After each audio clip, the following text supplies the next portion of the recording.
সম্মানিত শুধু খেয়াল রাখবেন, হালালের ভেতরেই বরকত আছে। হালালে কি আছে? হারামে কোনো বরকত নেই। হারামে আছে সাময়িক উত্তেজনা আর উন্মাদনা। কিন্তু হালাল, এর ভেতরে আল্লাহ তাআলা বারাকা ঢুকিয়ে দিয়েছেন। তাহলে আমরা হালাল কনজিউম করব, কি বলেন? সব ক্ষেত্রে, সব ক্ষেত্রে।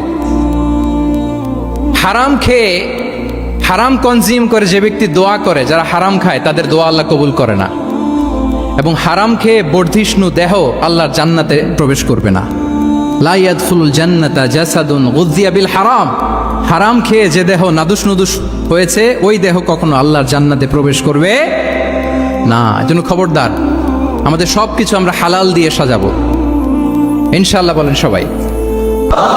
আমাদের অনেকে একটা ভুল করে, সেটা হচ্ছে অনেকে খাবারের ক্ষেত্রে খুব কনসার্ন, যেটা হালাল হইতে হবে, যেটা আমি কনজিউম করব এটার ব্যাপারে খুব কনসার্ন, কিন্তু অন্যান্য বিষয়ে তার আর কোনো খেয়াল নাই, ভ্রুক্ষেপ নাই। এরকম আছে না নাই বলেন? আমাদের সরকারি বিভিন্ন অফিসগুলোতে ঘুষ আছে না? ঘুষ আছে। দেখবেন সরকারি অনেক হিন্দু কর্মকর্তা গরুর গোশত খায় না। কেন খায় না? তার ধর্মে এটা নিষেধ, গরু খেতে চায় না। আচ্ছা, আবার সরকারি অফিসগুলোর অনেক মুসলিম কর্মকর্তা দেখবেন সরকারি কাজে থাইল্যান্ড গিয়েছে, চায়না গিয়েছে, খুঁজে খুঁজে হালাল রেস্টুরেন্ট খোঁজে। ওয়াইন খায় না, পর্ক খায় না। কারণ কেন খায় না? এটা ইসলামে নিষেধ। কিন্তু দুই অফিসারই, মুসলিম অফিসার, হিন্দু অফিসার, দুইজনই আবার ঘুষ খায়।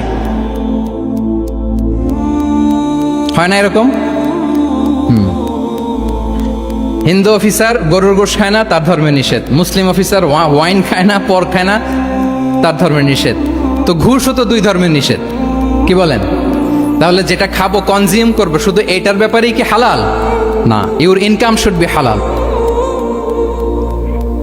ইউর ফ্যাশন শুড বি হালাল, ইউর এন্টারটেইনমেন্ট শুড বি হালাল, ইউর রিলেশনশিপ শুড বি হালাল। আপনার রিলেশনশিপও কি হইতে হবে? এই তো আসল জায়গায় চলে আসছি এখন।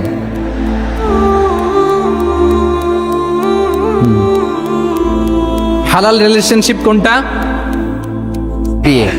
এই পবিত্র বিয়ের মাধ্যমে আমরা এই হালাল রিলেশনশিপকে উপভোগ করতে পারবো। এর বাইরে আর কোনো রিলেশনশিপে যাওয়া যাবে? হ্যাঁ। প্রি ম্যারিজ রিলেশনশিপ, এটা কি হালাল না হারাম? হ্যাঁ, ফতোয়া আপনারাই দিয়ে দিচ্ছেন।